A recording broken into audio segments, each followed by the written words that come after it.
ঈসা আলাইহিস সালাম দাজ্জালকে মারার পরে আরেকটা প্রজাতি বের হবে, এর নাম ইয়াজুজ আর মাজুজ। নাম শুনেছেন? এই যে এই সূরার মধ্যেই আছে, এই সূরা কাহফের কথা বললাম না, সূরা কাহফের পিছনের দিকে আছে ইন্না ইয়াজুজ ওয়া মাজুজ মুফসিদুনা ফিল আরদ। যুলকারনাইন বাদশার কথা পড়বেন, তিনি যে দেয়াল নির্মাণ করে দিয়েছিলেন লোহা এবং তামা দিয়ে, মনে আছে পড়েছেন? আচ্ছা, এই ইয়াজুজ আর মাজুজ যখন বের হবে পৃথিবীর পানি খেয়ে শেষ করে ফেলে দিবে। এরা এত বেশি হিংস্র হবে যে এদের সাথে লড়াই করার মতো ক্ষমতা কোনো মানুষেরই থাকবে না। এমনকি ঈসা আলাইহিস সালামেরও নয়। ঈসা আলাইহিস সালাম তুর পাহাড়ে চলে যাবেন মুসলিমদেরকে নিয়ে, তুর পাহাড়ের ভিতরে মুসলিমরা সেখানে লুকিয়ে থাকবে, পৃথিবীর মেসাকার অবস্থা হয়ে যাবে, পৃথিবীর পানি খেয়ে শেষ করে ফেলে দিবে হিংস্র প্রজাতি। তখন ঈসা আলাইহিস সালাম আল্লাহর কাছে দোয়া করবেন, আল্লাহ এই বিভৎস জাতিকে ধ্বংস করো। আল্লাহ রাব্বুল আলামিন তখন ওই ইয়াজুজ আর মাজুজের এই কাঁধে, ঠিক কাঁধের মাঝখানে একটা ভাইরাস জন্ম দিবেন। কি জন্ম দিবেন? ওই যে বলি না মহামারীর ভাইরাস, অমুক ভাইরাস তমুক ভাইরাস, এই ভাইরাস আরো সামনে আছে বাকি এখন। ওই ভাইরাসে, ওই পোকায়, ওই ব্যাকটেরিয়া বা যেটাই হোক আল্লাহ পাক যাই দিবেন, এতে করে ইয়াজুজ আর মাজুজের পুরো প্রজাতি ধপ ধপ ধপ ধপ করে মারা যাবে। মানে এটা ছোঁয়াচে রোগ হবে। কি রোগ হবে? ছোঁয়াচে। ঠিক যেমন আমরা একটু করোনা দেখলাম না, একজন থেকে আরেকজন, একজন থেকে আরেকজন, এরকম জিনিস চলবে আরো বিশ্বে।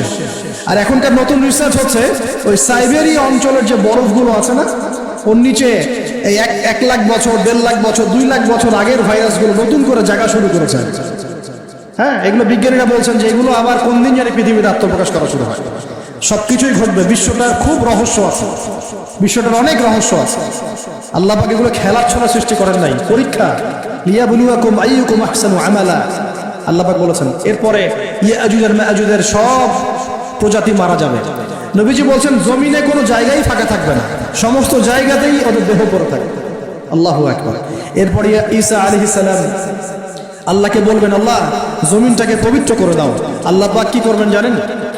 বড় বড় নখরওয়ালা, বড় বড় নখ আছে, নখ দেখেছেন? বড় বড় বড় বড় নখওয়ালা একটা স্পেশাল প্রজাতির পাখি আল্লাহ পাঠাবেন। কি পাঠাবেন? পাখি। এটা কোন পাখি, কি নাম আমরা জানি না।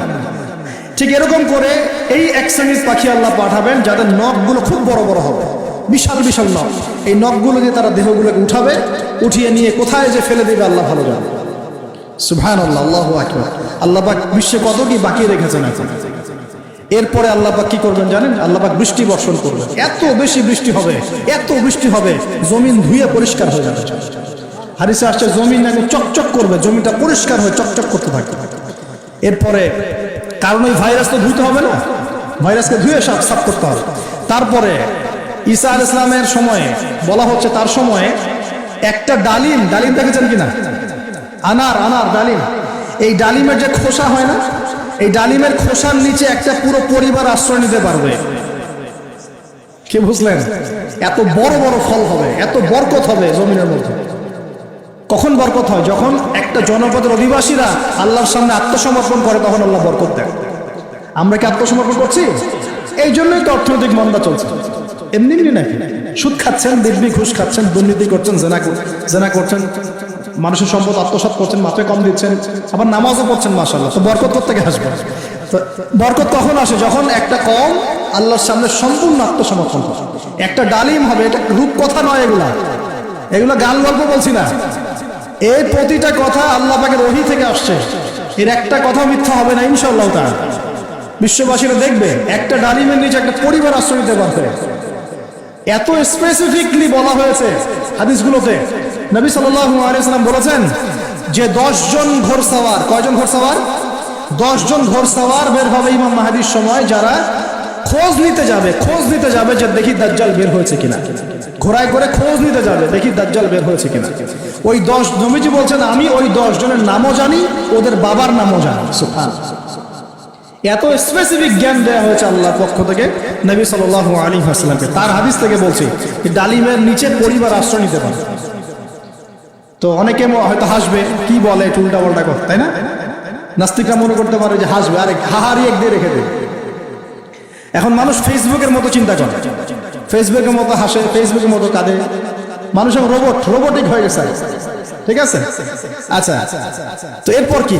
এরপরে বরকতের এই সময়টা শেষ হয়ে যাবে কখন? যখন মানুষ আবার সেই জিনা, পাপ, শিরক, কুফর এগুলোতে লিপ্ত হবে। আল্লাহ রাসূল বলছেন এমন একটা মানুষও বাকি থাকবে না, একটা মানুষও না যে খালি লা ইলাহা ইল্লাল্লাহ কালিমাটা পড়তে জানে, এমন একটা মানুষও বাকি থাকবে না। বলেন ওরা হবে এই পৃথিবীর সবচেয়ে নিকৃষ্ট মানুষ। ওদের চেয়ে নিকৃষ্ট কোনো মানুষ এই পৃথিবীতে হবে না। এখনো কি এরকম সময় আসছে? আসে নাই। এখন কি লা ইলাহা ইল্লাল্লাহ আছে না? আছে, হ্যাঁ, হয়তো তার পূর্ণাঙ্গ প্রয়োগটা নাই, কিন্তু কালিমা তো আছে কি না? তখন নবীজি বলছেন এমন একটা যুগ আসবে যে লা ইলাহা ইল্লাল্লাহ বলার মতো একটা মানুষ খুঁজে পাওয়া যাবে না, আর মানুষ রাস্তাঘাটে কুকুরের মতো জিনা করবে। রাস্তাঘাটে কুকুর যেমন সঙ্গম করে না রাস্তাঘাটে, ওই রকম করে মানুষ রাস্তাঘাটে জিনা করবে। ওই সময়ে আল্লাহ রাব্বুল আলামিন পশ্চিম দিক থেকে সূর্য উঠাবে। কোন দিক থেকে?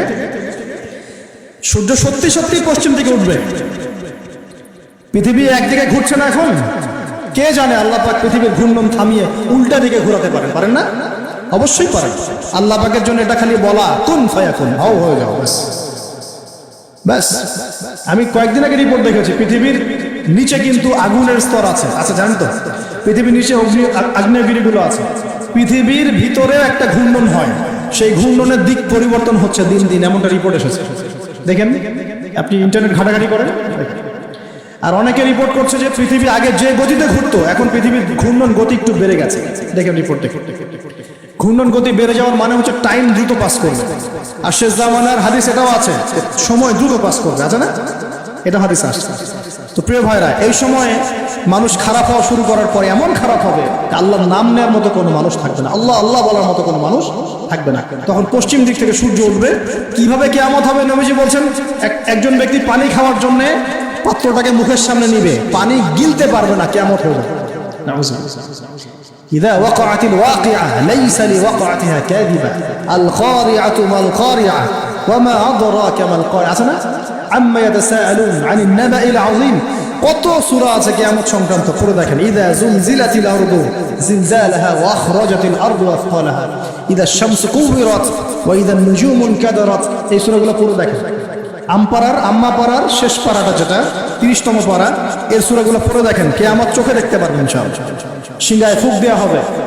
আল্লাহ পাকের ফেরেশতার এত ক্ষমতা আল্লাহ দিয়েছেন, একটা ফুয়ে পুরো মহাবিশ্ব ধ্বংস হয়ে যাবে ইনশাআল্লাহ। চারটাখানি কথা নাকি? দ্বিতীয় ফুৎকারে আবার সবাইকে জীবিত করা হবে। এবং এই যে দুনিয়ার জীবনটা আমরা কাটাচ্ছি, এই 30, 40, 50, 60, 100 বছরের জীবন, এই জীবনের এক একটা হিসেব আল্লাহর সামনে দাঁড়িয়ে সেদিন দেওয়া লাগবে। অতএব এই দুনিয়ার জীবনটাতে প্রস্তুতি গ্রহণ করি, 5 ওয়াক্ত নামাজ পড়ি, যাকাত দেই, কালিমা বোঝার চেষ্টা করি, আল্লাহ তাওহীদ শিখি, জানি, বুঝি, নবীর সুন্নত অনুযায়ী আমল করি, হালাল খাই, পরিবার গড়ি, মানুষকে সৎ কাজের দাওয়াত দেই, অসৎ কাজে নিষেধ করি, ইসলামকে আল্লাহর জমিনে প্রতিষ্ঠা করার চেষ্টা করি। আল্লাহ পাক যা দিয়েছেন, জানমাল, সময়, শ্রম, আল্লাহ পাক যা দিয়েছেন, ক্ষমতা, প্রতিপত্তি, সম্পদ, এগুলোকে আল্লাহর দ্বীনের জন্য ব্যয় করি। ইনশাআল্লাহ দুনিয়া সফল হব, পরকালে সফল হবে ইনশাআল্লাহ আযজা ওয়া জাল্লা। আল্লাহ পাক আমাদের সবাইকে সমকালীন ফিতনাগুলো সম্পর্কে সচেতন থাকার তৌফিক দান করুন, এবং এই রমজান আসন্ন রমজানে পরিপূর্ণরূপে ইবাদত করার তৌফিক দান করুন, এবং এই ইবাদত এবং শিক্ষাগুলোকে সারা বছর ধরে রাখার তৌফিক দান করুন, এবং জামানা সম্পর্কে সচেতন থেকে আগামী দিনে যা হবে সেভাবে পদক্ষেপ নেওয়ার তৌফিক আল্লাহ পাক দান করুন। আমিন।